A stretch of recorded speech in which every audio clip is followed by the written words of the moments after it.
Hi everyone, I'm Jean-Paul, and in this video we're going to take a deeper look at AD2 Suite. Now AD2 Suite consists of 4 devices that really help me speed up my workflow with Addictive Drums 2, which is a plugin that I've been using a lot for creating acoustic drum sounds in an electronic setting. Besides that, the plugin sounds really great and it's very easy to operate, especially with AD2 Suite in Live. The purpose of this video is that you'll hopefully learn something valuable by deconstructing these devices so you can create some useful devices of your own in the future. Before we get started, we should talk a little bit more about MIDI signals and what they consist of. First and foremost, there is the notes, and secondly, the velocity values that come with those notes. But what does velocity mean exactly? You could loosely translate it to speed, but in terms of music production, it means how fast you press down a key on a keyboard. And then that is translated into a number between 0 and 127. Now, when most people hear about velocity in regard to music production, they think of volume, and in most cases that's not wrong. For example, Simpler in Ableton Live is sensitive to velocity and determines the volume of each individual note that way. However, this doesn't apply to every instrument. For example, Sylenth, the synthesizer, it doesn't do anything with velocity until you instruct it to. However, you can use velocity control a bunch of different things, for example volume, but also the filter positions. So let's see what velocity can do with Addictive Drums 2, and let's dive into Ableton Live. Let's go. So let's look at what kind of effect different velocity values can have on Addictive Drums. So I have a basic Addictive Drums preset loaded in, and I have a simple drum beat. So let's close this. Just a very simple drum loop. And all of the notes, the velocity values are at 64. Except for this last kick over here, which is slightly softer. So when we go back to the device chain, I have 4 devices. 2 of them are MIDI monitors. Those are from Max for Live, which are native in Live Suite. And 1 velocity effect and Addictive Drums here on the right. And you can find the velocity effect here in the browser. So with this MIDI monitor, you can monitor the incoming velocity values coming out of the clip, going through the velocity, and you can see the output velocity here in the right. So what I'm mainly going to use here is the drive and the random. So let's start with the drive and play the clip. And now when I increase the drive, you'll see that the velocity values are increasing. And samples with a higher intensity are triggered in Addictive Drums. So there's actually a lot of different samples all mapped to the same key, but they all listen to a different velocity value, so to speak. So you can tune down the drums or intensify them. So then the random intensity randomizes the velocity values. So let's say I set it to 10 and the incoming value is 64, and then the output will be something between 54 and 74. You can see that it doesn't go over or under those values. To make it really dramatic, let's increase it.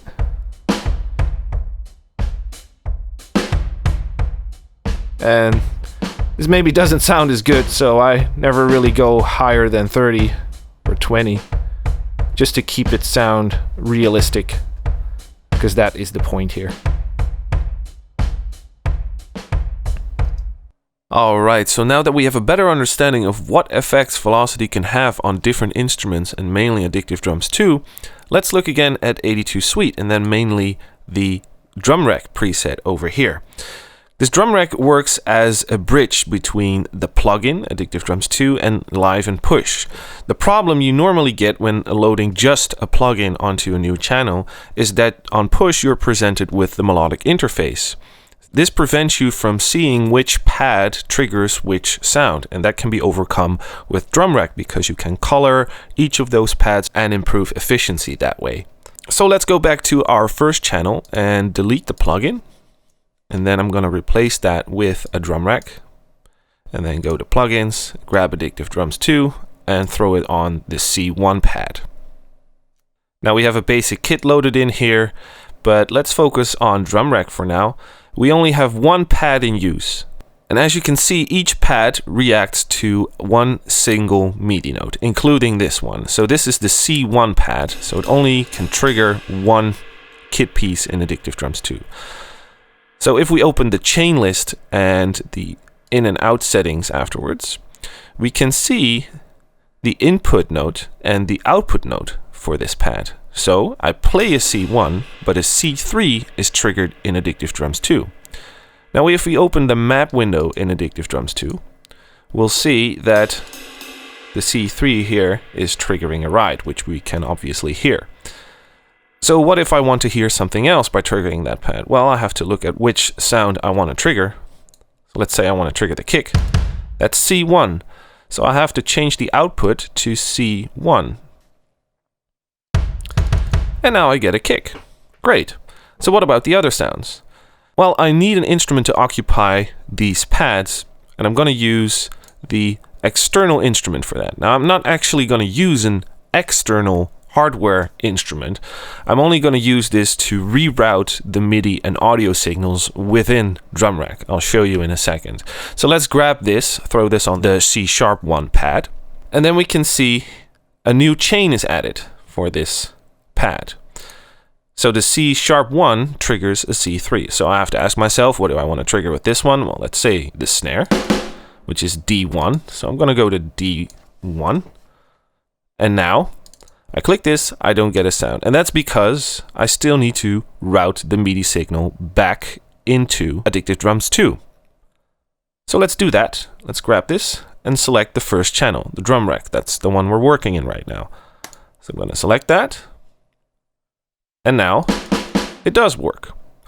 However, I have another section down here, and that's the audio from section. Currently it's set to the kick, and I would like if I could get the snare audio signal onto this pad. Because if I unfold the drum rack over here, you'll see that I have two different chains. However, if I trigger the kick and the snare, the sound is still coming out of this first channel, and that's not what we want, because it would be more convenient if we could place audio effects on each of these chains, so I could process these sounds individually.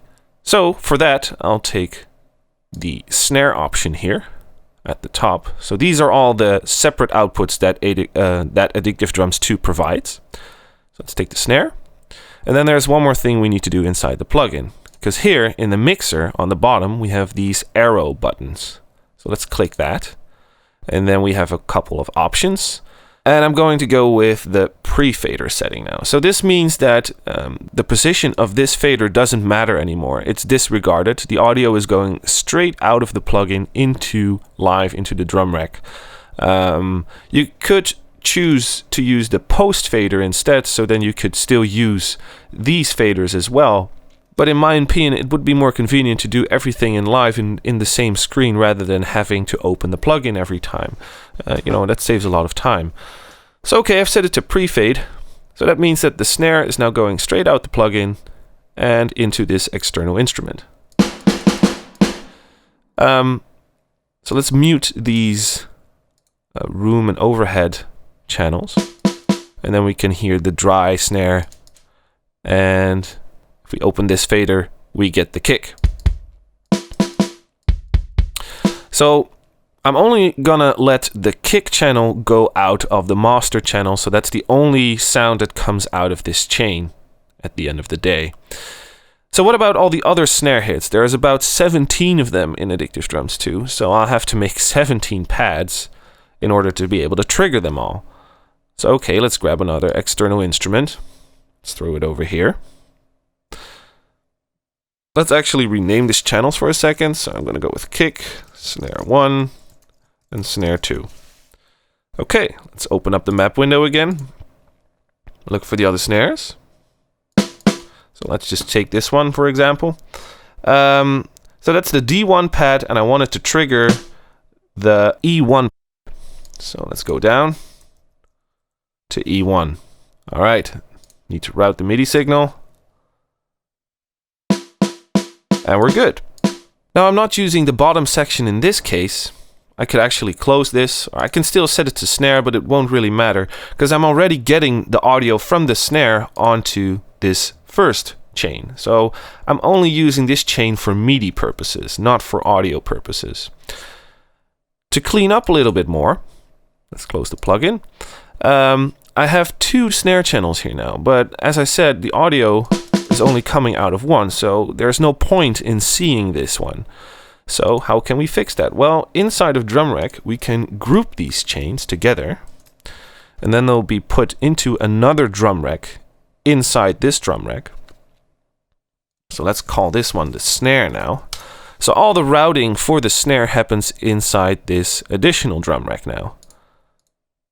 See, we can get the I/O settings here as well. We see that we have the same settings here.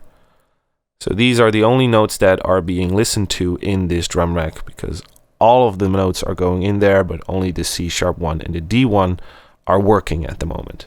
Okay, so we can color these channels. So let's just give this another color, the red, for example, and let's go with green. And now these colors will be reflected on push. And that's how we can build our own custom drum rack and push interface for Addictive Drums.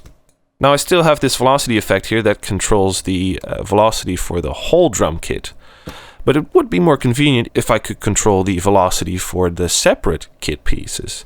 So for that, I'm going to move to a different project and we're going to continue from there. Here we are in a simplified project version of a track called Glacier, which is on our latest SAP project album called Scandinavia. So this project only features a small part of the track just to keep things simple and straightforward, because we're only going to look at the drums anyway. So let's open that up.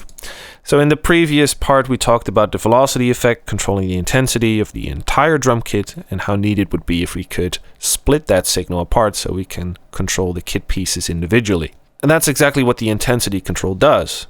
So first of all, we have the main intensity, and right now it's automated, so you can see that the drums slightly intensify right before the second part here starts.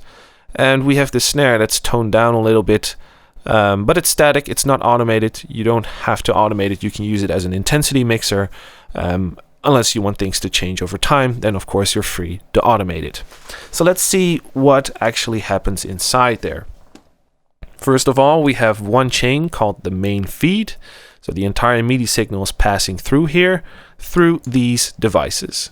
The first one is a velocity effect that I renamed to main intensity to keep things orderly. And of that effect, only one knob is in use, and that's the drive parameter. And that one is mapped to this macro. So that's all this macro does. It controls the intensity for the entire drum kit.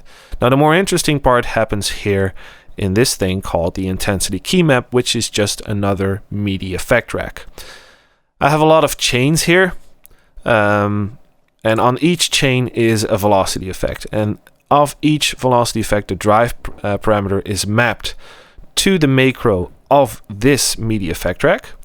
So all of these 5 velocities, the drive parameters are mapped to this macro, and then that macro is mapped to the main macro over here. So that's how this thing works. So how is the signal actually being split apart? That happens here in the key window. So here from left to right, we see the entire piano roll. And the thing is with all of these notes is that they are spread out over the entire piano roll. So the flexes here are partially at C2, C#2, and here at E2 and F2. So you might ask yourself, well, why do you need 5 chains? Well, that's because you cannot split these zones. So these zones are what causes these chains to only listen to the notes that these zones occupy. So because you can't split them, I had to make multiple chains, and that way I could group them together again.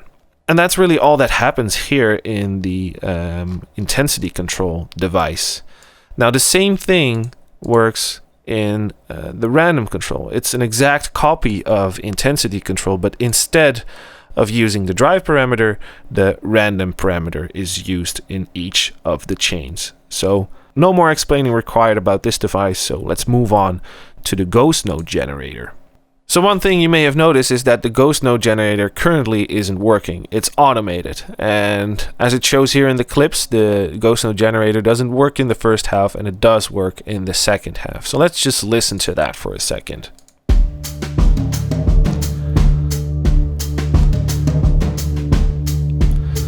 Okay, so I have one clip playing here that's 4 bars long, and that just repeats a couple times.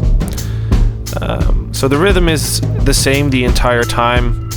I just have a kick, some snares, toms, the hi-hat, and some more snares up here. And the drums won't really change until the next clip starts, where the Ghost Note Generator is turned on. So let's just listen to that as well for a second. Because this clip is exactly the same as the first one. The Ghost Note Generator is making all the changes.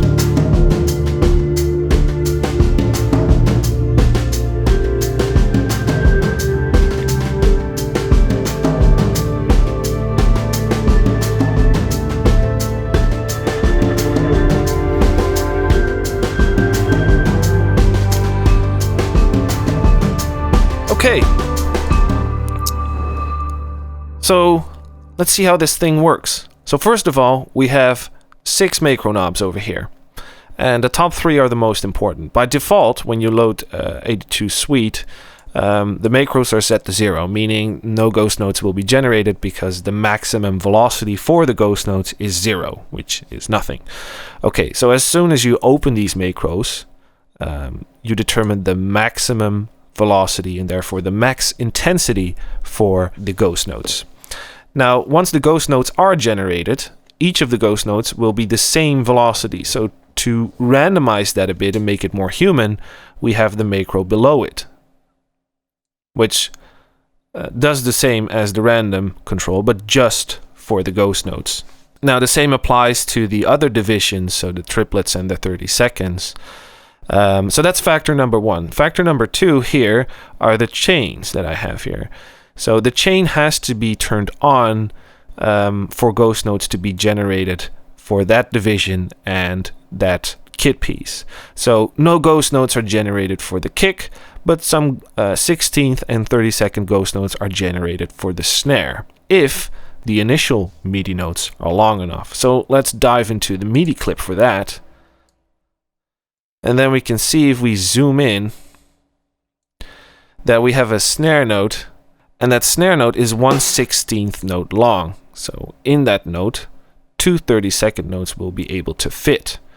So you determine with the length of the note how many ghost notes and for how long those ghost notes are allowed to be generated. So if you don't want any ghost notes to be generated for this hit specifically, just make it short enough so no ghost notes can be generated there.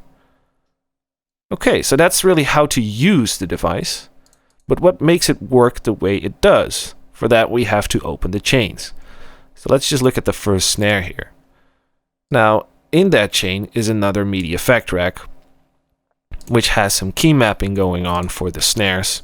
So that's what this MIDI effect rack does. It just filters the MIDI signal so it only applies to these snares. Okay, so on these chains, let's close this one again, we have an arpeggiator, currently set to 16th notes, and we have the velocity effect. So we have these out high, that's mapped to this macro over here, and we have the random that's mapped to this one over here. So we have that for every division. So the only thing that changes here is the division here on the arpeggiator. That's the only thing that really changes. Okay, so what makes this whole thing random? What makes these ghost notes generate and when not, actually? There's one more thing at play here, and that's here in the main feed through which the entire MIDI signal passes through. So on that main feed, nothing really happens. There's only a MIDI LFO from Max for Live here that doesn't affect the MIDI signal at all. It's it needed a place to stay somewhere, so I put it on the main feed. And we have 2 macros that are currently controlling some parameters here in the MIDI LFO. So we have the rate, which speeds up the LFO, and we have chance increase.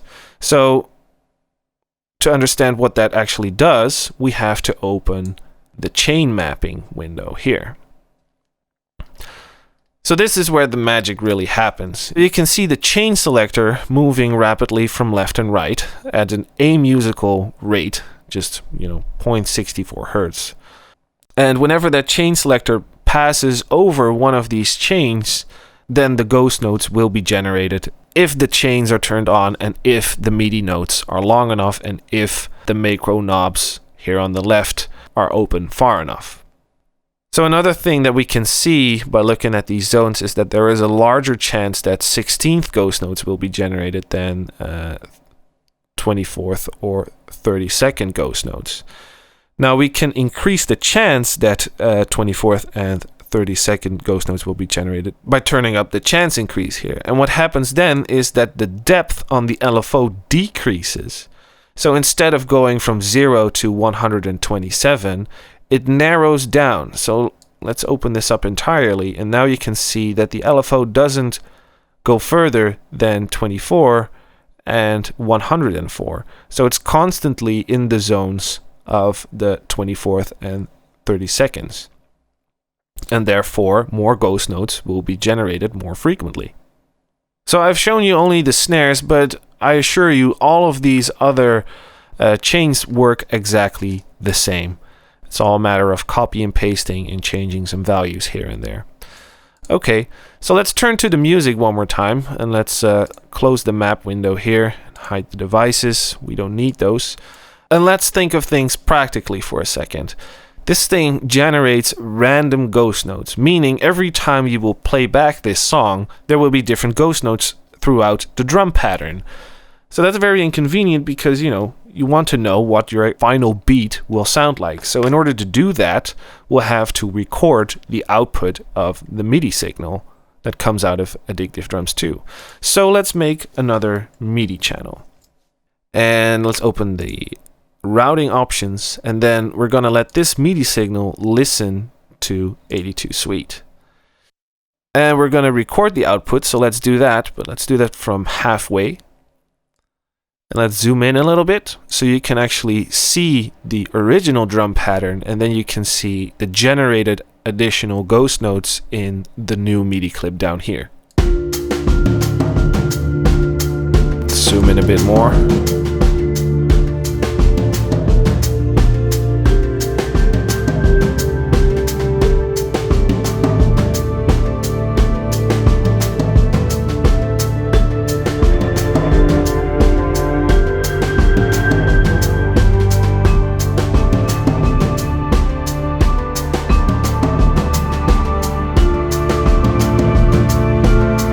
Okay, so once we finish this recording, it's just a matter of turning off the Ghost Note Generator entirely and replace this MIDI clip with the recorded MIDI clip. And then you'll have your static recording with all the ghost notes in them. Alright, now I hope that you have a better understanding of how to use AD2 Suite and how it works, and if not, if something wasn't too clear yet, feel free to ask me any questions in the comments and I'll try to answer them. There's one final note that I want to make, and that is that if you do not own Max for Live, there is a workaround for the Ghost Note Generator, which you can read all about in the manual on my website. If you enjoyed watching this video, feel free to like and subscribe, and I'll hopefully see you again in the next one. Bye!